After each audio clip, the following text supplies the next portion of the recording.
Hello everyone, আশা করি সকলে ভালো আছেন। তো আজকে আমি বাজারে গিয়েছিলাম একটু কাজের জন্য।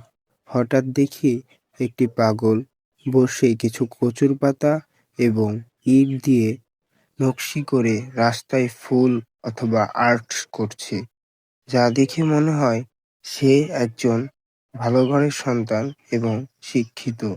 পরে আশেপাশের লোকদের কাছে জানতে পারলাম সে ১৯৯০ সালে ইন্টার পাস করার পর আর পড়া হয়নি। এছাড়াও সে লোকটি অনেক ছন্দও লিখতে জানে। কিন্তু দুঃখের বিষয় সে কোনো ভিডিও করতে দেয়নি। তাই যতটুকু পেরেছি আপনাদের সামনে এনেছি। সত্যি বলতে আমি অবাক হয়েছিলাম যে আল্লাহ তাআলা কখন কাকে কিভাবে কোথায় রাখে সেটা বলা যায় না।